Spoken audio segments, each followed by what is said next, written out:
jangeen jëf mbokk yi ñaari waxtu jot na sëkk fii ci Walf TV bismillah ci xibaar tisbaar gi li ci gën a fës te ñu am yéene faram-fàcce ko aéroport Léopold Sédar Senghor yëngu na jamono ji ñii di liggéeykat yi ñoo booloo doon benn dank fas yéene jàmmarloo nguur gi gannaaw ba ñu déggee ne dañ leen a bëgg a yàllaax jël ñeneen yóbbu leen ci aéroport Blaise Diagne bu Diass loolu lañ wax ne duñu ko nangu dàquñu sax gàllankoor liggéey bi ci aéroport Léopold Sédar Senghor ci biir xibaar yi da ngeen ci dégg leeral yi nga xam ne nii moom lañ ci indi alxames si tey ji yem ak juróom fan ci weeru octobre moo di bëccëg bi nga xam ne nii moom lañ jagleel ñii di jàngalekat yi buñ sukkandikoo ci Mamadou Yuri Sall di ab jàngalekat nekk ci université Gaston Berger ba ca Ndar jàngalekat yi dañ leen ay wegut condition yu métti moom la ñuy liggéeyee moo tax ñuy am yenn résultats yi ci examen yi ci biir xibaar tam da ngeen ci dégg kàddu yi nga xam ne nii moom lañ ci rotal askan woo dëkkee ca Diogo jafe-jafe yi daan jànkonteel ci wàllu ndox mi ngi ci tànki wan nii gannaaw bañ leen fa indalee ay robinet gannaaw nag ba ñu rafetloo jëf ji ñoom askan wi ñu ngi sàkku ci kilifa yi ñu dimbali leen ci ay école dimbali tamit ci ay machine wal ndax yitte woon nañ ko fa lool ci biir xibaar tam daa ngeen ci dégg leeral yu tukkee ci kii di Mamadou Makhtar Sarr kon mbokk yi li mooy li gën a fës ci bopp xibaar yi yéen mbokk yi saxoo dégloo ko seetaan Walf TV asalaamualeykum.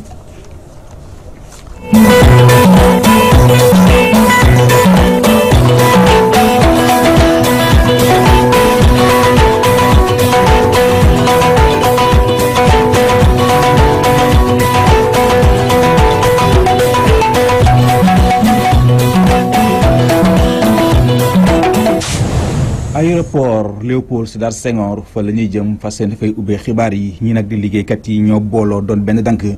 toll nañ sax ci ñetti junniy liggéeykat ga fas yéene jàmmarloo nguur gi gannaaw ba ñu déggee ne dañ leen a bëgg a yàllax jël ñeneen yóbbu leen fa la nga xam ne nii moom mooy ci hôpital Blaise ci aéroport Blaise Diagne ba nekk foofee ca Diass loolu nag la ñuy wax ni duñu ko nangu dàqaw ñu sax gàllankoor liggéey bi foofee ci aéroport Léopold Sédar Senghor su fekkente ne dogal boobee kilifa yi na ma jël xoolaatuñu ko loolu kon ñu ngi ko xamle ci ab ndaje mu yaatu mu doon amal ci suba tey jilee daañu ci dellu soit incha allah rabbi ci suñu yeneen i jotaayu xibaar askan wa dëkkee ca Diogo ngir ñi fa xamul ab gox la boo xam ne nii ma nga nekkee fu la ci diwaanu Mbàkke jafe-jafe yi ñu daan jànkonteel ci wàllu ndox mi ngi ci tànk yi woon ni gannaaw bañ leen fa indile ay robinet yu bees gannaaw nag ba ñu rafetloo jëf ji ñoom askan wi ñu ngi sàkku ci kilifa yi ñu dimbali leen ci ay école dimbali leen itamit ci ay machine wal ndax yitte woon nañ ko fa lool dañuy dem ca Diogo fekk fu Mamadou Makhtar Sarr. askanu Diogo ak dëkk yu ko wër doon dund gu dégg ndax ñàkkum ndox ay kilomètres lañ doon def ngir mën a root jafe-jafe boobu nag mel ni lu tàmbalee am saafara ak robinet yi nga xamante ne docteur Aliou Sylla defal na leen ko ci seen gox bi. ñu jigéen yi nga xamante ne léegi yàlla wàcc na leen coonu ndox xëy di takk ay sareet rek ñëw avant retour loolu jeex na. ñoom waa Diogo ak dëkk yi leen wër yëkkati nañu ay jafe-jafe yi nga xam ne moom la ñuy jànkoonteel bokk na ci bërëbu jàngeekaay ak ay machine soq ak wal yu mën a wàññi coono yi jigéen ñi. wol bi tamit ñaan nañ la machine wol buy wol ak buy soq waaw na ñëw. école français tamit wax dëgg yàlla lu ñu soxal la ndax fii tey fii rek village Diogo bi rek mun nga fi wëññi tey téeméeri xale yoo xamante ne. ñu ngi bëgg a weesu sax dugg école. moom docteur Aliou Sylla doon teewe ndaje mi nee na jot nañu gën a taxaw waa àll bi ndax ci réew mi la ñu bokk ñoom ak ñiy dëkk ci taax yi ñoo yem ay droit.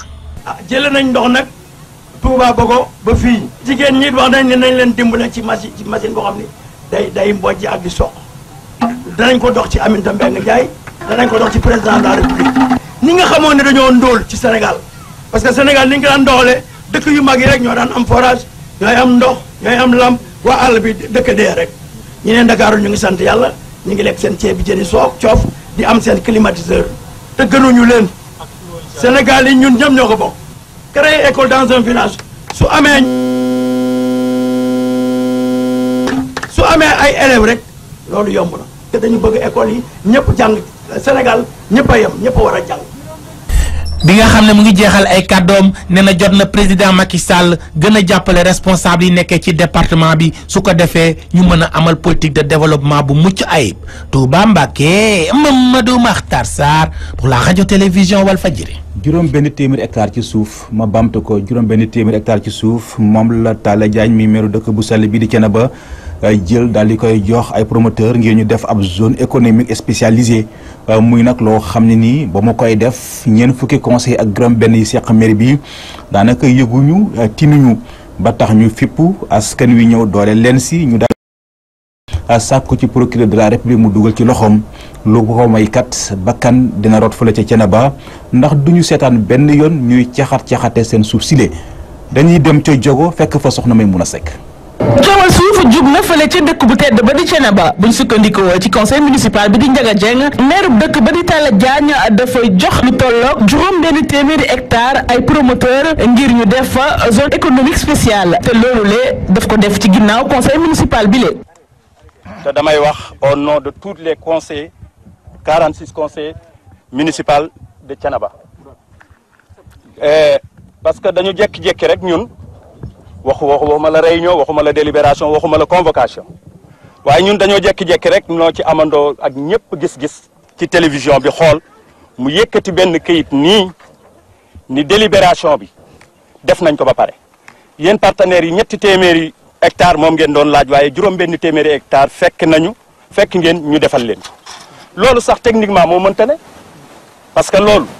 fa technique la am naa da doon jéem a gagné confiance u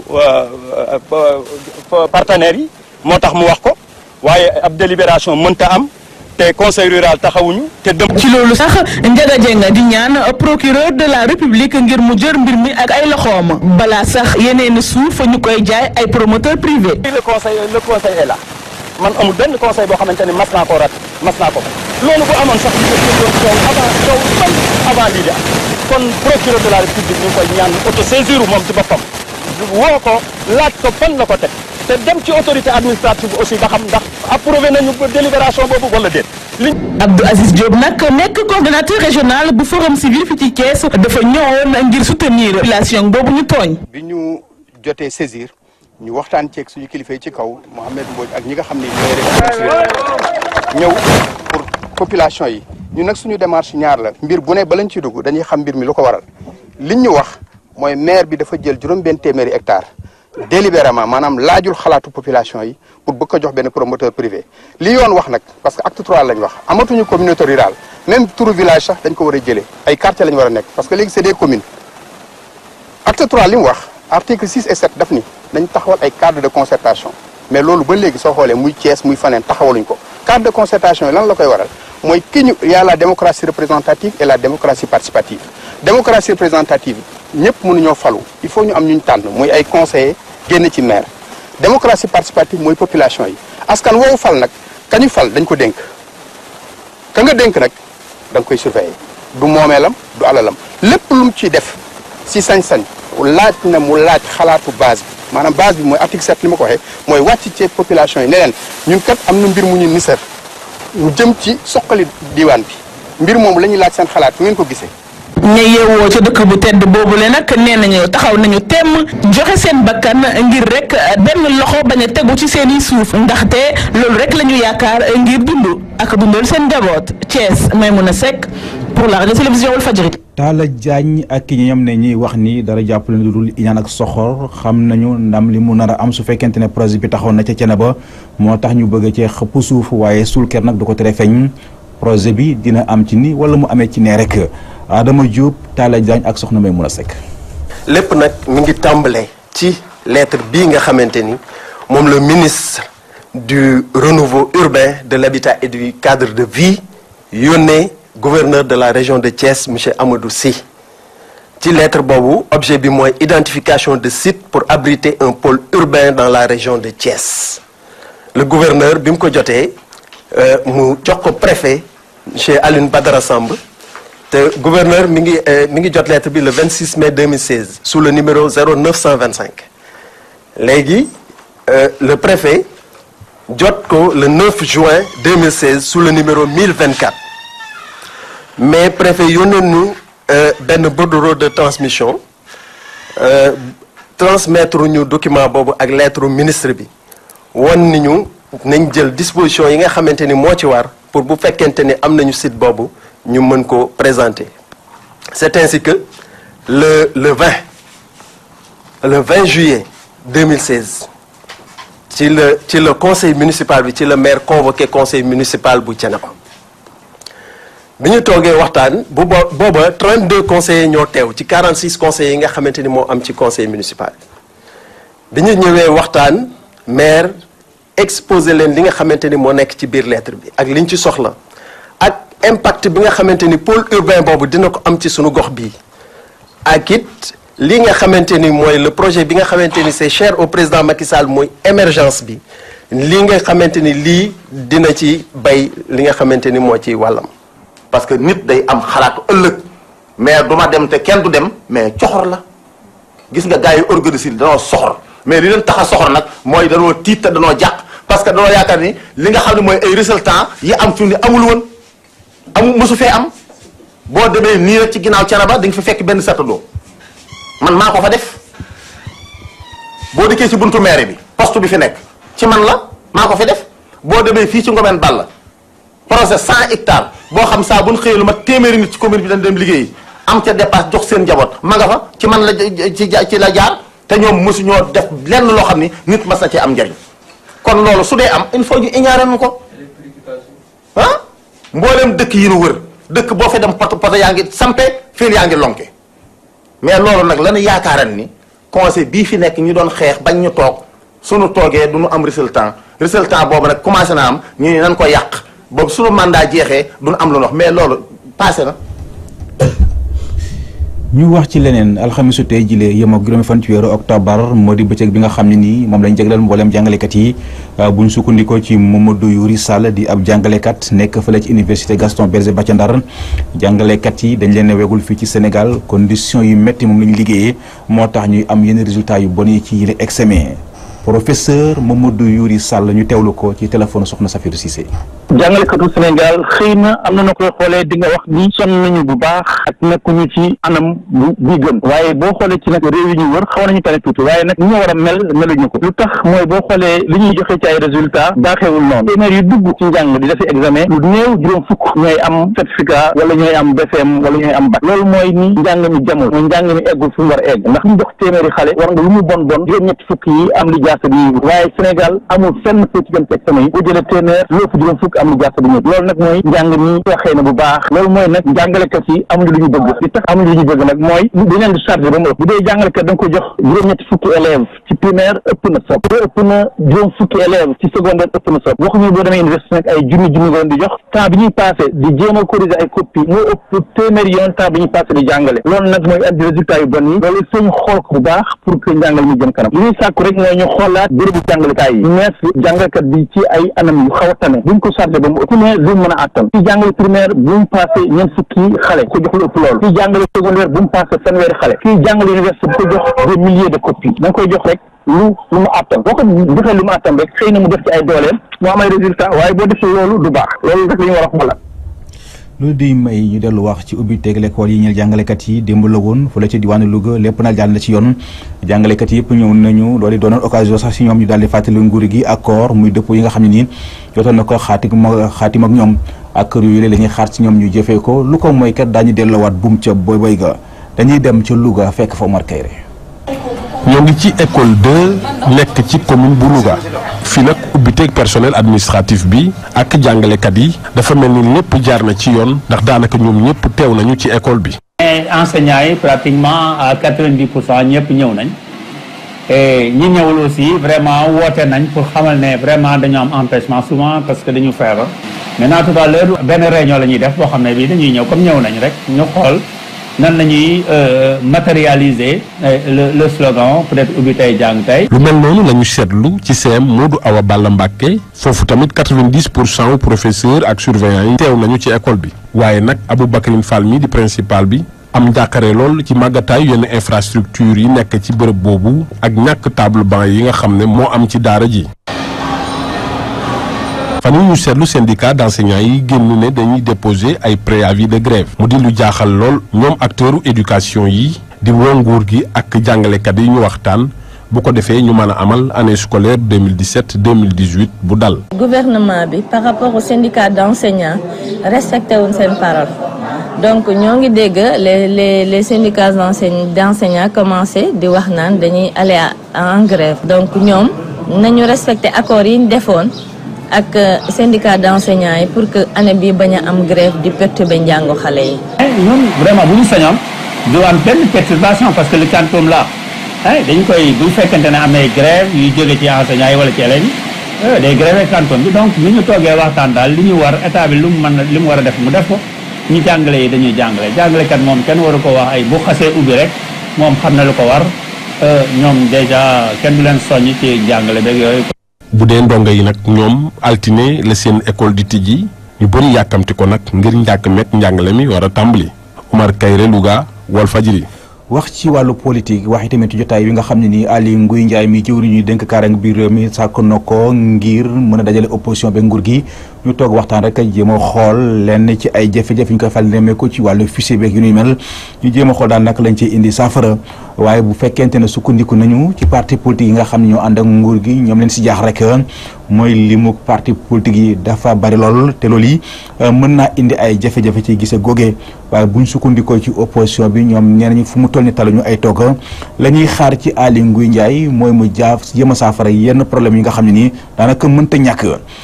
Issa Tine Massila Seck reportage. Aly Ngouille Ndiaye ubbi na bunti waxtaan ngir ab dialogue politique lu ëpp 200 ak juróom-ñett fukki parti yi war caa dem mu nekk lu nar a jafe lool bu ñu sukkandikoo ci Pape Birame Touré. C'est très normal que Aly Ngouille Ndiaye bi nga xam ne dafay doxal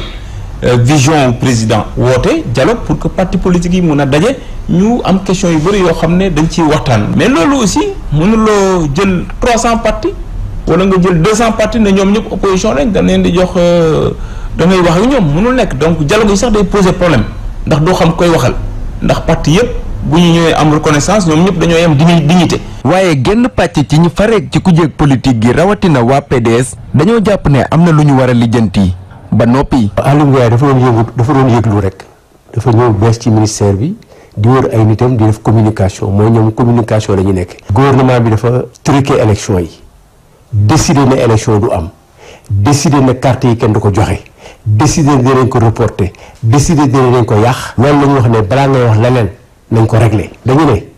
dialogue boobu mënut a am tant que réglé wu ñu di ba pare. kan la ñuy dénk kaaraange biir réew mi ak kan mooy amal élection yi daanaka fu ñu toll moom mooy sulli waxtaan ci diggante nguur gi ak way kujje gi. ñoom Ousmane Tanor Dieng ak ñoom Macky Sall ñoo ko doon wax di laaj Abdoulaye dina ko Ousmane Ngom warul organiser élection il faut nga am kenn koo xam ne moo koy organiser ñu ñëw laaj leen da ngeen bëgg ngeen Cheikh Gueye ñu ne waaw ñu teg Cheikh Gueye. la ñu doon laaj nag ñun ñu defal leen ko loolu lañ leen di laaj suñu yoon nekkul ci ministre de l'intérieur mais kii def élection yi moom du doon ñoom non seulement du ñu bokk ci élection bu ñuy def ñoom mais du ñu toog di xoole dañuy empêcher élection yooyu am. dañu war a xam dans un premier temps que mënuñu substituer au président de la république. ñëpp xam nañ ne élection fii ci biir Sénégal du lu ñu mun a sàcc du lu mënuñ njuuj njaaj kooku mënatul am. parti yi nga xam ne ñoom ñooy exercer fii politique rawatina nag PDS parce que dafa nekkoon parti boo xam dafa yoroon réew mi. ñu ko amee lu muy waxtaan li gën a rafet te gën a responsable mooy mu dem fañ ko war a waxee toog ñu jox ko cër mu waxe ko fa. jëwriñ gi ñu dénk kaaraange biir réew mi Aly Ngouille Ndiaye tàllal na loxoom lu tolloo ko 200 ak juróom-ñett fukk ak juróom-benn parti politique yi ngir ñu amal ay waxtaan waaye nag waa PDS daanaka dañu ko fas yéene du mooyu donte sax waa nguur gi dañoo jàpp ne ñor na lool ngir ñu weccoontee xalaat mu nekk ay waxtaan yoo xam ne soo moytuwul dina indi ay féewaloo ci biir kujje gi ñoom ñi nga xam ne jamono ji bokkatuñ ci ay xalaat. ñu dellu wax ci réeroo gi nga xam ne doxoon na ci diggante Arabie Saoudite ak Qatar ba Sénégal dugaloon ci loxoom dem ànd ak Arabie Saoudite gannaaw ba mu woloo jaraaf bi ko toogaloon ci réew moomee loolu nag mi ngi jur di doon waxtaan mi ngi jur waxtaan ci àdduna bi le muy sukkandikoo ci doomi aadama yi nga xam ne nii seen xam-xam dafa màcc kon ci wàllu jëflante ak yeneen réew ñoom dañoo jàpp ni Macky Sall ak nguuram dañoo jum ci fànn woowee diggante Qatar ak Arabie Saoudite Sénégal waru ci am fenn fu muy far leen waroon moo di tëddee njaaxaanaay comme ni ko Algérie ak Maroc defee Abdou Khoudous Diallo Massila Seck reportage.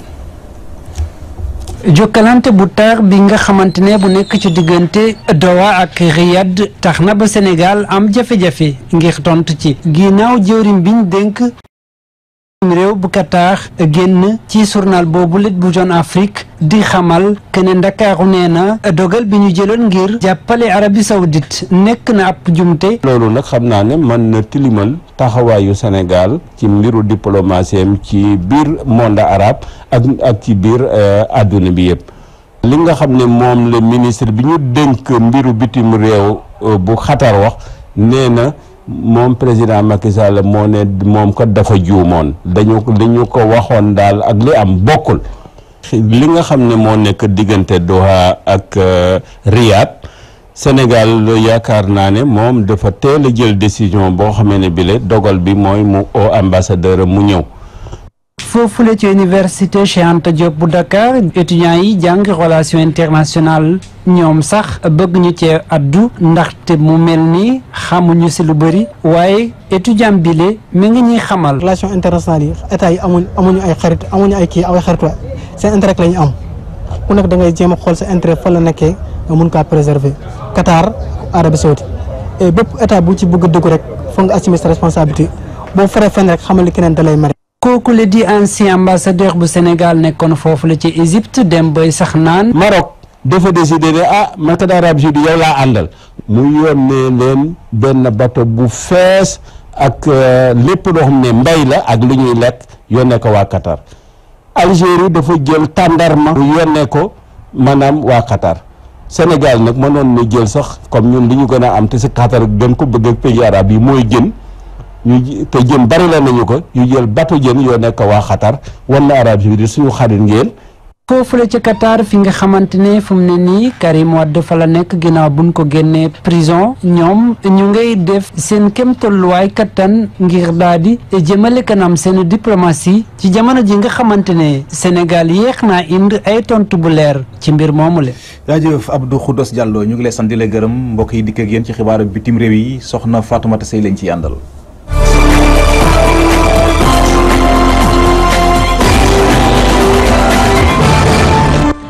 capitaine bu armée congolaise bi moom daal dinañu ko faat ñaari góor nag yu yoroon seeni fital sa kasaay ñoo def jëfi ñaawteef googee foofee nga xamante ni nag ay jamono ngi nii xeexoo gu méttee métti ak i ñaawteef nemmeeku nañu ko fa bu ñu sukkandikoo ci ay xibaar yoo xamante ni suñu ay naataango yu AFP daal dinañ ko jëlee ci ay sources militaires ñaari góor ñi nga xamante ni nag ñoo faat bii les capitaine bu Sakwa Kazadi ñoom nag bañ ko dooree balu fital sa saasi rek la daal di faatu di ay xibaar yoo xamante ni benn porte-parole bu l'armée ba moo ko rotal daal di xamle ne ñi nga xamante ni daal dinañu njortu ne ñoo def lu ni mel kenn daal dinañu ko jàpp sa parquet militaire bu garnison ba nekk ca Chikapa ñi nga xam ne daal dinañu fekkee mbir yi nag daal dinañu xam ne de capitaine boobee ci ay coowoo la amoon ci wàllum colis boo xamante ni jamaa moo ci am mu ko doon xëccoog ñaari góor yooyee foofee di kasaay nga xam ne nag jàmm ak salaam rek lañu ko xamee woon ata ngi nii ñu nekk ci xeexoo gu metti gannaaw ba ñu faatee chef coutumier bu Kanya Sapu loolee nag la ko waral mooy ay kàddu yu ñagas ak xëccoog nguuru Kinshasa xeexoo googee nag ci diggante ñi nga xamante ni ñoom ñooy way takk der yi ak ñii di waa Kanya Sapu tax na lu toll ci ñetti junni doomu aadama daal dañ ci faatu bu ñu sukkandikoo ci église catholique.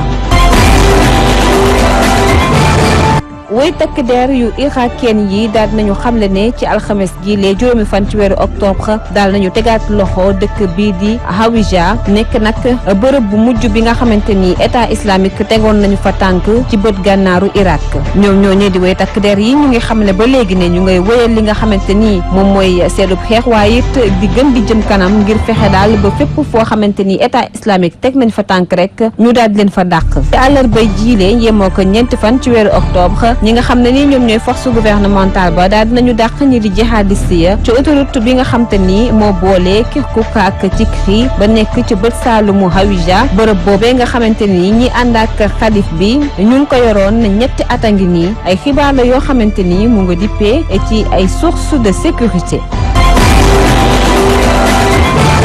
ñu jeexalee ko ca fi nga xamante ni moo di France Élysée ki nga xam ne moom mooy Emmanuel Macron ak limaanu jëwriñ bii di Abadi ñoom ñaar nëpp nag daal dañu yëkkati seen i ay kàddu feddaliwaat seen kóllëre ci li nga xam ne moom moo ñeel Irak ak booloo gi nga xam ne ñu ngi koy xaar si moom faaw nag Irak daal di moom boppam doxal lépp boppam waaye it ànd ci ak lëkkaloo ak yeneen ñi dëkk Emmanuel Macron yemul ca lool rek waaye nag yëkkati leen dina ay kàddoom ne moom mu ngi feddali yéeneem daal di nag dox tànki jàmm yi nga xamante ni mbootaayu xeet gi sàkku woon nañu ko si moom waaye it jamono jooju kii di élimaanu jëwriñu irakien yi moom yëkkatiw ci benn kàddu ci loolee nga xamante ni Macron daal dina ko wax ñoom ñaari dirigeant yooyee nag daal nañu daal di addu it ci li nga xamante ni moom moo ñeel wàllum terrorisme ak ni mu lëmbee àddina jot na ñoom it ñu xeex ci bu baax a baax waaye it doxalinu état islamique ñoom ànduñu ci benn yoon na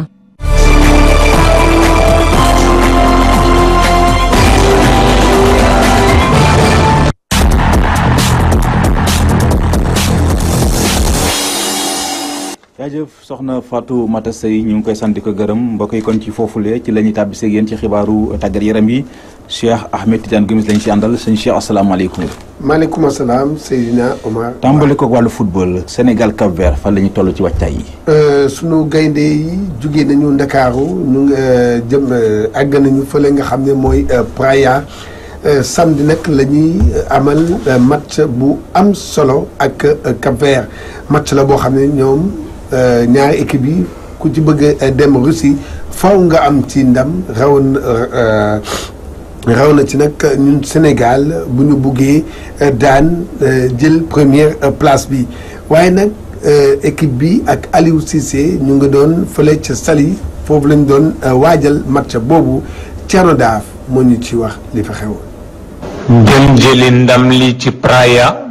ngir ubbi bunt yi leen nare yóbbu coupe du monde mooy mbébét bi gaynde yi fësal jamono bi ñuy amal seen tàggatu ci diiwaanu Saly Portugal. Contre Burkina bu ma jub dama am déchirure 6 centimètres normalement je devais pas être là en ce moment parce que 6 semaines la ma waroon jëlal mais yàlla mi dara tawul def na ni jël naa 3 semaines maa ngi fi sant yàlla bu baax. ngir yegg ci loolu nag ñoom ñëpp takku nañu boole seen doole def benn say. ñuy waajale match yëpp ñëpp ñëw nañ ci jàmm donc commencé nañ séance yi et que incha allah dinañ continuer préparation bi objectif yi mot d'ordre bi coach bi wax na ko c'est la concentration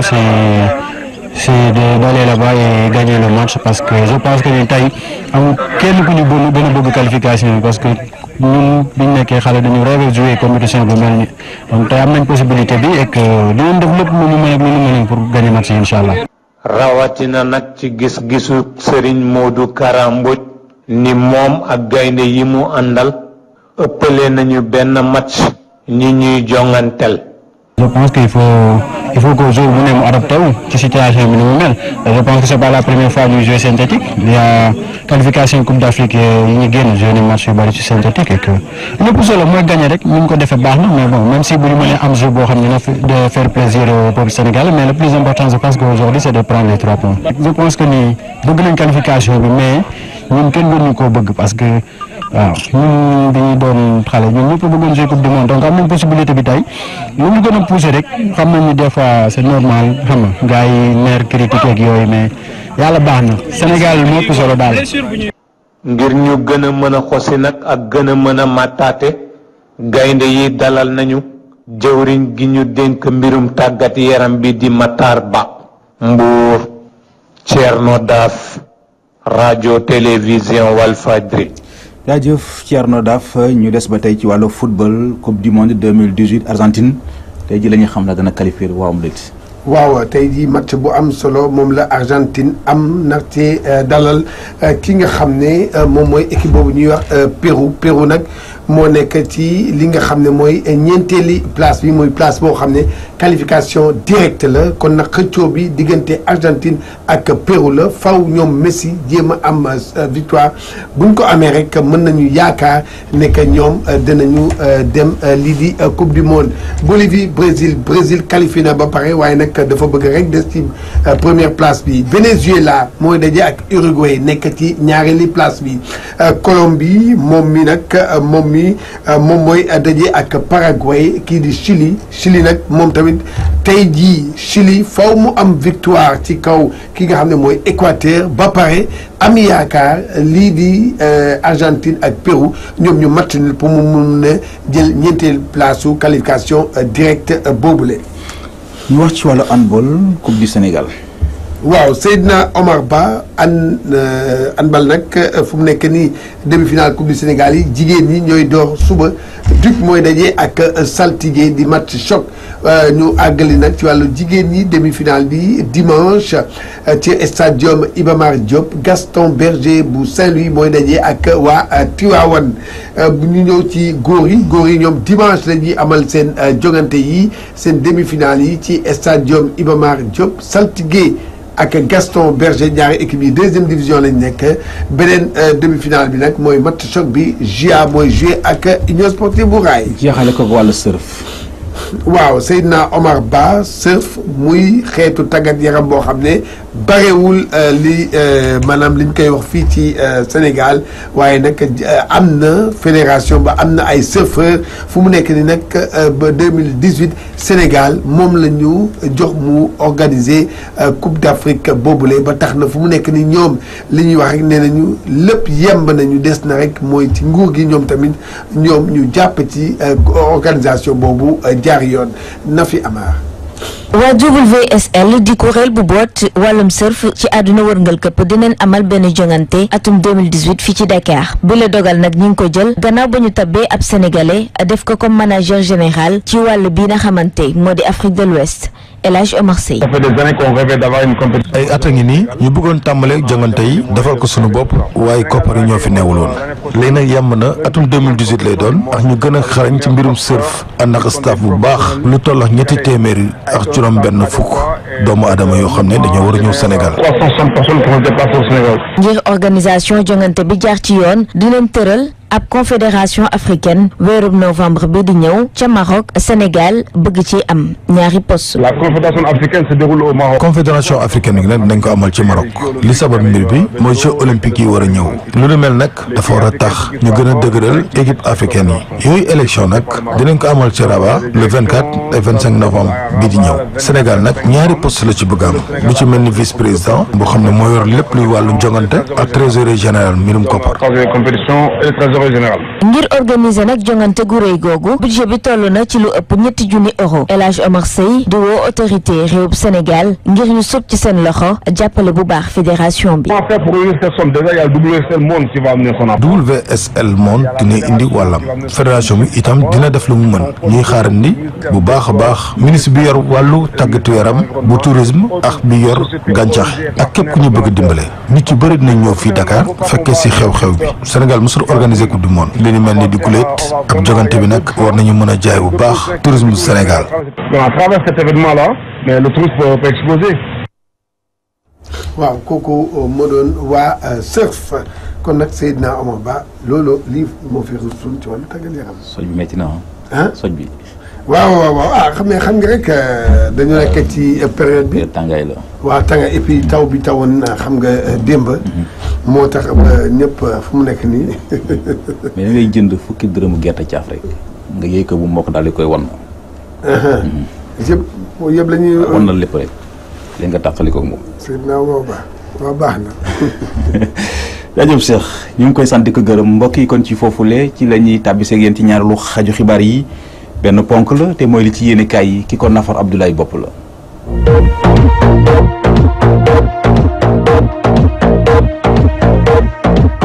dal leen ak jàmm parti réew mi bu Idrissa Seck yëngooti na Thierno Bocoum ne bana bu ñu sukkandikoo ci Walf Quotidien ay kàddoom ci biir yéene kaay bi Thierno Bocoum ne bu jëlee dogal jóge ci parti Idrissa Seck réew mi ne coobare boppam la Walf Quotidien di ñu fàttali caña ba Idrissa Seck xàll seen yoonu bopp yéene kaay bi ne lim ba takku na lu ko dalee ci Youssou Diagne ma jiitoon assemblée nationale ci jamono ci parti réew mi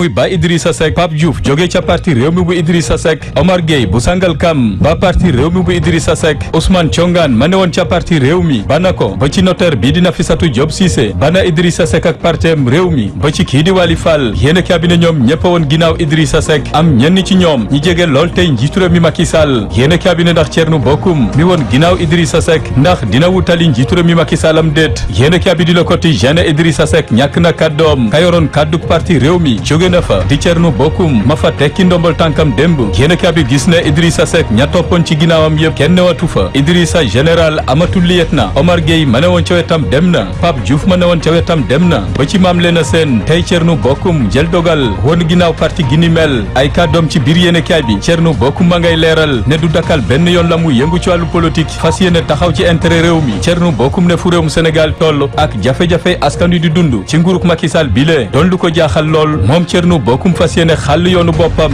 24 heures daal di samp ab laaj ndax newul ne Thierno Bocoum mile dafa bëgg a wiiri ji fekki njiitu réew mi Macky Sall maanaam dugg ci aw conseil des collectivités territoriales wala dugg ca conseil économique et social ba Aminata Tall jiite yéen a cabinet ndax ca la jëmam déet yéen a cabinet di réew mi quotidien lees waxul parti gi ni mel na muy doxee ba léegi doore ko ca kuréel gi boot ndaw parti réew mi kuréel ga doxatul ba ko ñaareel kuréel ga boot jigéen ñi ne ci parti réew mi kuréel gi ni mel doxatul ba ca kuréel ga boot ay cadre parti réew mi yéen a cabinet gis ne benn ci ñoom demeetu ni parti réew mi bu ñu weesoo élection législative ba tey yëngootul Idrissa Seck kenn déggatu ko kii di Thierno Bocoum doonatul député bu yootul honorable yéen a cabinet bokk na ci li tax Thierno Bocoum seppi loxoom ci parti réew mi bu Idrissa Seck xàll yoonu boppam yéen a cabinet Sud Quotidien jël yoon wutali kujje politique bi jëm ci dialogue gañu ne moom la njiitu réew mi Macky Sall woote diggante ma kujje gi njiital PDS Abdoulaye Wade ne googule dialogue àndu ci ndax njiitu réew mi Macky Sall waxtaan soxalu ko jëfewu ko waxewu ko yéen a cabinet xalaatu Abdoulaye Wade googule ñu bari ci kujje politique bi ànduñ ci ku mel ni Moussa Sy maire bu Parcelles Assainies gis ne dafa yenu maana kujje politique bi dem wuyu ji njiitu réew mi Macky Sall ci waxtaan ak ci diisoo yéen a cabinet di Vox Populi ne Moussa Sy mile àndul ci kujje politique bi ñu boycotté maanaam du mooyu dialogue ba njiitu réew mi Macky Sall sàkku ci ñoom Moussa Sy gis ne buñ ko defee may nguur gi la mu bëgg ay kàddoom ci biir yéen a cabinet Moussa Sy ne ak coow li fi ne rawatina li tukkee ci élection législative yi ñu weesu ak tolluwaay réew mi ne jot na kujje politique beeg nguur gi mun cee waxtaan mun cee diisoo waaye àndul benn yoon ci ñu bëgg a du mooyu googu le ndaje yéen a cabinet di enquête ne kujje politique bi ba léegi amaguñu candidat xamaguñu ba tey ana ban tànk la ñu jiital ci élection présidentielle gi ñu jëm yéen a cabinet gis ne njiitu réew mi Macky Sall jiitu na leen ndax kujje politique bi ba léegi mënaguñ ko gësëm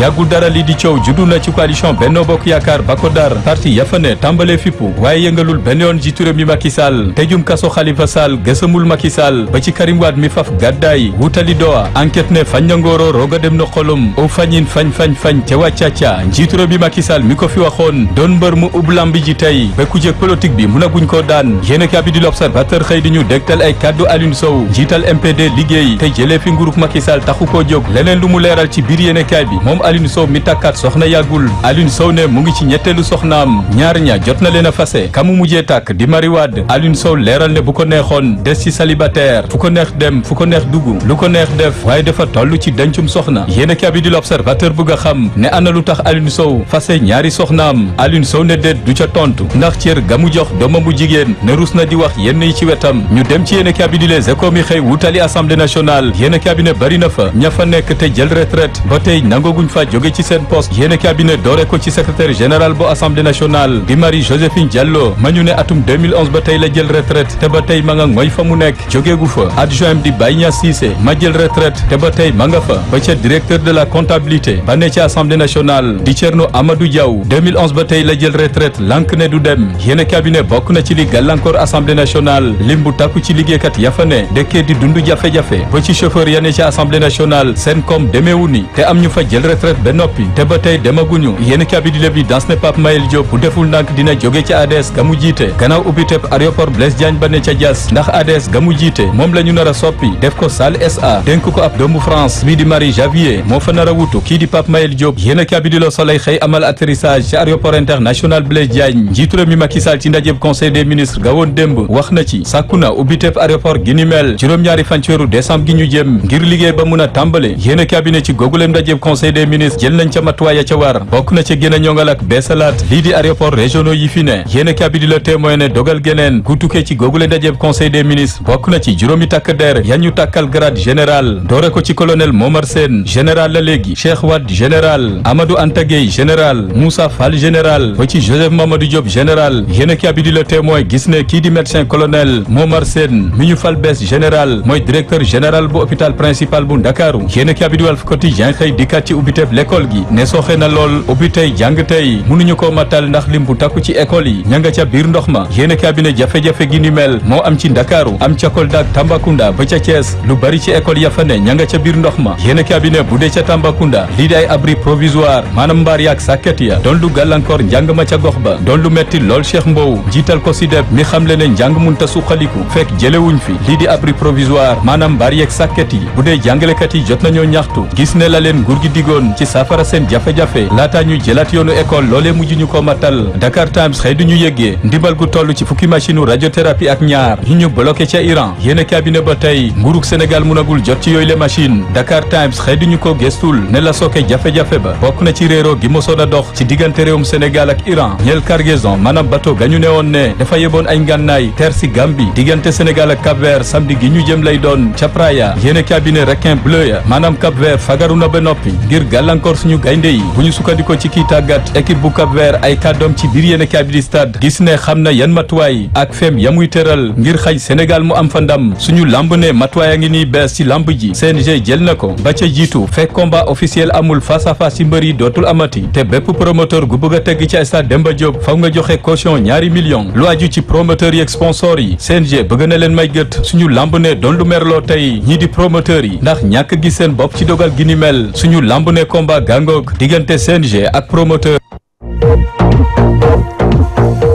jaajëf Abdoulaye ñu ngi lay sant di la gërëm kon mbokk yi lii moo nekkoon di frousé woon ci wàllu xibaar di sant di gërëm nag ñëpp ñi nga xam ñoo ci jàppoon kon mbokk yi mucc gu sax ci ànd ak xéwal yàlla na ko yàlla tuur ci askanu sunu gaal ñu yendoog jàmm